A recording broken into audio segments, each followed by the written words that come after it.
Hello friends, welcome to Finwise. दोस्तों आज review करेंगे टाटा का नया एनएफओ आया है, टाटा म्यूचुअल फंड का, जिसका नाम है Tata dividend yield fund. So friends, समझ लेते हैं आज क्या क्या बेनिफिट्स है डिविडेंड यील्ड फंड में इन्वेस्ट करने के।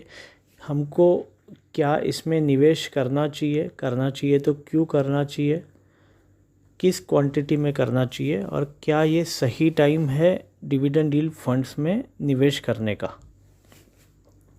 तो दोस्तों सबसे पहले समझ लेते हैं बाय डेफिनेशन ये डिविडेंड यील्ड आखिर में होता क्या है। फ्रेंड्स, डिविडेंड यील्ड का मतलब है सिंपल वर्ड्स में हर कंपनी जो डिविडेंड देती है वो डिविडेंड किस क्वांटिटी में देती है उसका इसमें मूल्यांकन किया जाता है। It is just the quantization of how much dividend the company pays। इसका जो फॉर्मूला है वो फॉर्मूला है annual dividend paid by the company per share divided by the current market price of the stock per share. इसका मतलब हर company जो अपना profit है उसका एक पार्ट ग्रोथ के लिए छोड़ देती है और एक पार्ट इन्वेस्टर्स को रिटर्न करती है, तो वो कितना रिटर्न करती है, that is a dividend yield. अभी ये जो डिविडेंड यील्डिंग कंपनीज़ है, तो जो कंपनीज़ अबव एवरेज डिविडेंड देती है उन कंपनीज़ का जो फंड है उस फंड को बोलते हैं डिविडेंड यील्ड फंड।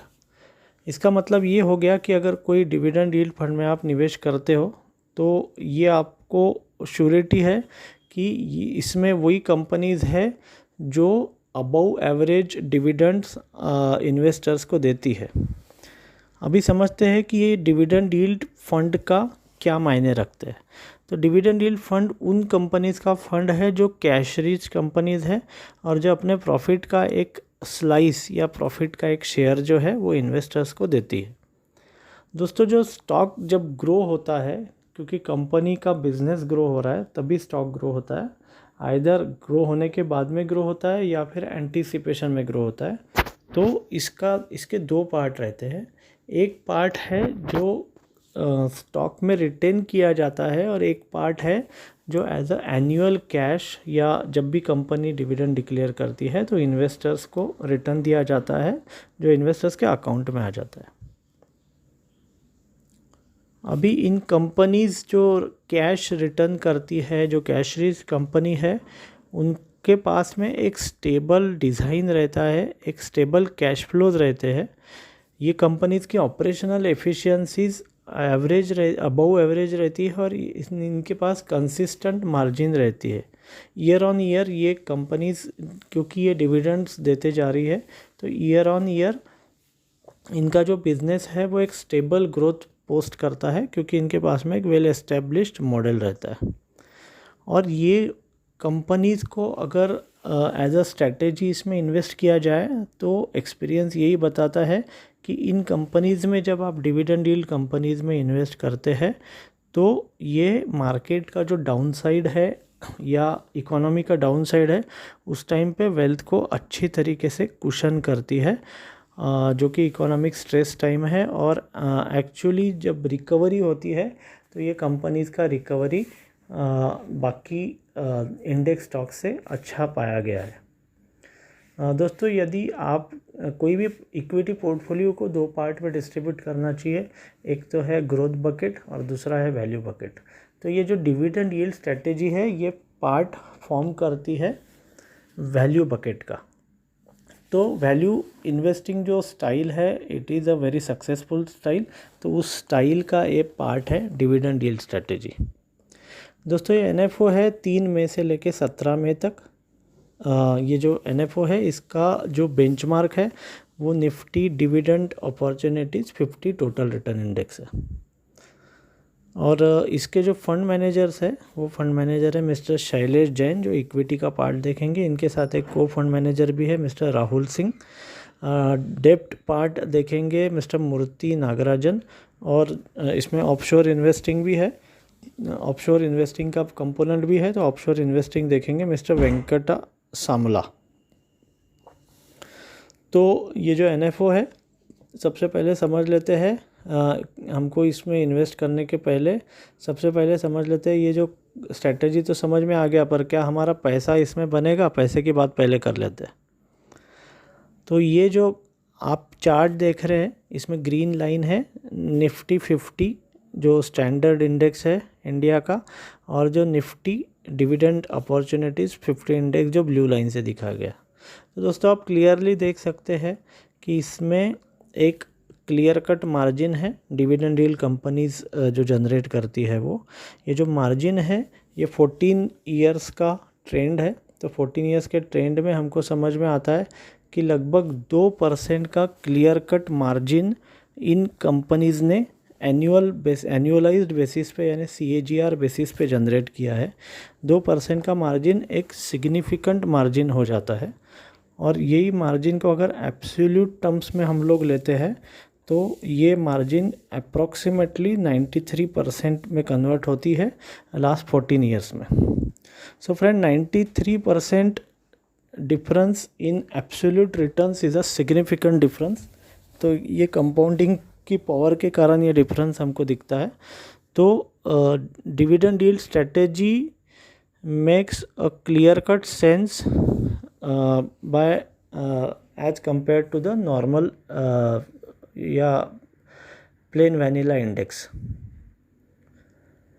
अभी समझ में लेते हैं ये जो फंड है, ये फंड की अपनी खुद की क्या स्ट्रेटेजीज़ है। तो ये फंड की 3 ब्रॉडर स्ट्रेटेजीज़ है, 3 ब्रॉडर बकेट है। एक है high dividend yield company selection. तो एज पर मैंडेट कोई भी ऐसा फंड जो हाई डिविडेंड यील्ड कंपनीज़ में इन्वेस्ट करता है मोर देन 65%, उसको डिविडेंड यील्ड फंड माना जाएगा। तो ये जो फंड है ये ऐसी कंपनीज़ में इन्वेस्ट करेगा जो कि हाई क्वालिटी कंपनीज़ रहेंगी। सेकंड स्ट्रेटेजी है जो कि इम्पोर्टेंट स्ट्रेटेजी है, ये स्ट्रेटेजी है स्टॉक सिलेक्शन की स्ट्रेटेजी है। तो इसमें एक स्ट्रेटेजी है कॉन्ट्रा टू कंसेंसस अप्रोच। तो कॉन्ट्रा टू कंसेंसस अप्रोच का मतलब है कि जो आउट ऑफ फेवर स्टॉक्स है, जो अंडर रिसर्च स्टॉक है, जहाँ पे अभी इन्वेस्टर्स का ध्यान गया नहीं है, जब इन्वेस्टर्स का ध्यान चले जाता है किसी स्टॉक पे तो वो स्टॉक कंसेंसस स्टॉक बन जाता है, क्योंकि सब लोग ये मानते हैं कि इस स्टॉक में इन्वेस्ट करना हमारे लिए फ़ायदे का है। यदि आप मनी कंट्रोल या इकोनॉमिक टाइम्स में भी जाके देखो तो उसमें एक पॉपुलैरिटी का इंडेक्स दिया जाता है कि कितने लोग बोलते हैं ये फंड में जो है बाय करना चाहिए या कितने लोग बोलते हैं सेल करना चाहिए। तो जिस फंड में या जिस स्टॉक में लोग बोलते हैं, ज़्यादा लोग बोलते हैं बाय करना चाहिए, वो एक कंसेंसस स्टॉक बन जाता है। पर कुछ स्टॉक्स ऐसे रहते हैं कि जो आउट ऑफ फेवर है, जो अभी इन्वेस्टर्स की नज़र वहाँ पड़ी नहीं है, जो कि एक अंडर वैल्यूड स्टॉक बोल सकते हैं, या जिसका जो ग्रोथ साइकिल है जो अभी कैपेक्स इम्प्लीमेंटेशन में चल रहा है, पर वो उसके फल लगने को अभी समय है। तो ये फंड उस लेवल पे उन स्टॉक्स को सिलेक्ट करेगा, उसमें निवेश करेगा, और उसमें भी वो कंपनीज रहेगी जहाँ पे डिविडेंड अपॉर्चुनिटीज़ ज़्यादा है, और वहाँ से वो उन कंपनीज़ के साथ चलेगा तब तक जब तक कि कंसेंसस या लोगों का ध्यान उधर नहीं जाता और वो एक ग्रोथ स्टॉक में कन्वर्ट नहीं हो जाता। ग्रोथ स्टॉक वो है कि जो अपना जो प्रॉफिट्स है उसको री इन्वेस्ट करते जाता है और उसको इन्वेस्टर्स को रिटर्न नहीं करता है बल्कि बिजनेस में वापस डाल देता है। तो ये फंड ग्रोथ स्टॉक में वो स्टॉक कन्वर्ट होने के पहले निकल जाएगा, यानी it will have a journey from contra to consensus, पर कंसेंसस के बाद में वो वहाँ नहीं रुकेगा। इसके सिवा ये फंड में और भी एक अपॉर्चुनिटी है डाइवर्सिफिकेशन के लिए कि ये फंड रीट्स में या जो रियल इस्टेट इन्वेस्टमेंट ट्रस्ट है या इन्वेस्टमेंट इंफ्रास्ट्रक्चर कंपनीज़ में इन्वेस्ट कर सकता है। और डाइवर्सिफिकेशन के लिए ये जो फंड है ये ओवरसीज़ सिक्योरिटीज़ में, ऑफशोर सिक्योरिटीज़ में भी इन्वेस्ट कर सकता है। तो इस प्रकार से एक डाइवर्सिफिकेशन भी ये फंड में दिया गया है, जिसके कारण इसका वोलेटिलिटी या इसका जो रिस्क एडजस्टेड रिटर्न्स कम हो जाए। तो फर्स्ट बकेट जो है वो बकेट में major dividend yield stock selection होगा। तो अच्छा जो स्ट्रॉन्ग बिजनेस मॉडल्स है वहाँ से क्वालिटी स्टॉक्स पिकअप किए जाएंगे। मेजॉरिटी ऑफ स्टॉक्स जो है वो काफ़ी सारे स्टॉक्स टोटल रिटर्न इंडेक्स से भी लिए जा सकते हैं, पर ज़रूरी नहीं है कि ये फंड वहीं तक सीमित रहे। फिर कॉन्ट्रा टू कॉन्सेंसस में हम देख सकते हैं कि जैसे इसमें वो भी कंपनीज इन्वेस्ट आइडेंटिफाई की जाएगी जहाँ पे री रेटिंग का अपॉर्चुनिटी है, यहाँ पे हायर अल्फ़ा जनरेट हो सकता है। तो इस हिसाब से फंड्स का सिलेक्शन किया जाएगा। नेचुरली क्योंकि डिविडेंड देने वाली कंपनीज़ ज़रूरी नहीं है कि ये सिर्फ लार्ज कैप ही कंपनीज़ रहे, तो इसलिए ये फ़ंड जो है इसका डिज़ाइन ही मल्टी कैप जैसे ही डिज़ाइन हो जाता है इसका। हालांकि इसका अपना लार्ज कैप के तरफ बायस रहेगा, यानी कि लार्ज कैप कंपनीज़ जो है वो लार्ज कैप स्टॉक्स इसमें ज़्यादा क्वांटिटी में रहेंगे। चलिए अभी चलते हैं इस वैल्यूएशंस के बारे में। ये वैल्यूएशंस यहाँ पे क्लियर कट हम देख सकते हैं कि निफ्टी 50 के कंपैरिजन में निफ्टी डिविडेंड अपॉर्चुनिटीज़ का जो इंडेक्स है उसका जो पी बाई ई रेशो है यानी वैल्यूएशन जो है वो ज़्यादा अट्रैक्टिव है। पिंक लाइन जो ऑरेंज लाइन जो देख रहे हो ब्लू लाइन के नीचे है, तो चाहे आप पी बाई से वैल्यूएशन निकालो चाहे प्राइस टू बुक रेशो से निकालो, दोनों केस में ये कंपनीज जो है they are trading at better and more attractive valuations and offering even a higher dividend yield। तो नेचुरली इसमें दो अपॉर्चुनिटीज आ जाती है। एक तो ये because this companies are trading at a lesser valuation, तो एक वैल्यू स्टॉक जैसे बन जाता है। प्लस इसके सिवा एज अ स्ट्रेटजी एक कॉन्ट्रेरियन बकेट भी रहेगा जहाँ पे कॉन्ट्रेरियन व्यू लेके fund manager high dividend yield stocks लेगा। तो क्योंकि contrarian strategy is again a strategy which is opposite of the growth strategy, तो ये एक परफेक्ट फिट है आपके वैल्यू इन्वेस्टिंग मॉडल में फिट करने के लिए या आपके पोर्टफोलियो का वैल्यू इन्वेस्टिंग पार्ट में इसको फिट करने के लिए। दोस्तों समझते हैं टाइमिंग के बारे में। ये फंड के ये फंड जो है अभी जो आया हुआ है, तो अभी हम लोगों को पता है कि इंटरेस्ट रेट ऑलमोस्ट काफ़ी लो चल रहे हैं। रेपो रेट 4% के आसपास चल रहा है जो कि काफ़ी लो है। और आरबीआई का जो अभी जो मीडियम टर्म विजन है वो यही है कि एक range bound interest rate maintain किया जाए, जिसे एक एक्विजिशन का प्लान ऑलरेडी रिलीज़ हो चुका है। तो इस सिनेरियो में हम लोग ये एक्सपेक्ट कर सकते हैं कि अगर यही इंटरेस्ट रेट जोन में इकोनॉमी रहती है तो dividend yield strategy would be more benefited. Lower interest rate is also likely to propel higher growth, और जो हाई डिविडेंड यील्ड स्टॉक्स है वहाँ पे ये ग्रोथ डेफिनेटली रिफ्लेक्ट हो सकता है। दूसरी चीज़ ये भी देखी गई है कि डिविडेंड यील्ड के जब भी पिक्स हमको दिखते हैं तो that is followed by a market rallies. So dividend yield itself is a good indicator of the forward market rallies।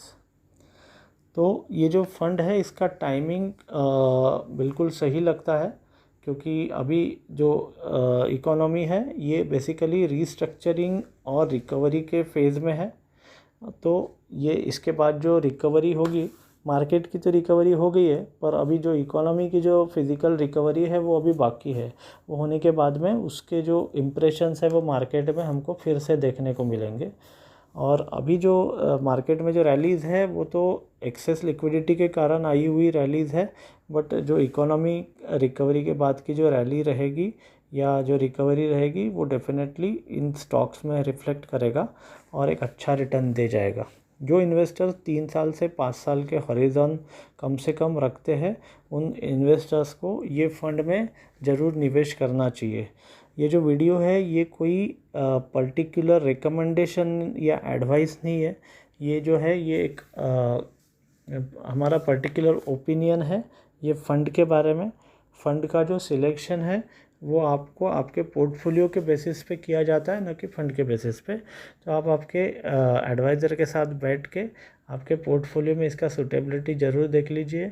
Even मैं ये एडवाइस करूँगा कि जो फर्स्ट टाइम इन्वेस्टर्स है तो ये स्ट्रेटेजी मेरे हिसाब से लार्ज कैप फंड से कोई ज़्यादा रिस्की स्ट्रेटेजी नहीं है। इनफैक्ट ये निफ्टी 50 से भी कम रिस्की स्ट्रेटेजी है और ज़्यादा रिवार्डिंग स्ट्रेटेजी है। तो आप ज़रूर ये फंड में निवेश कर सकते हैं।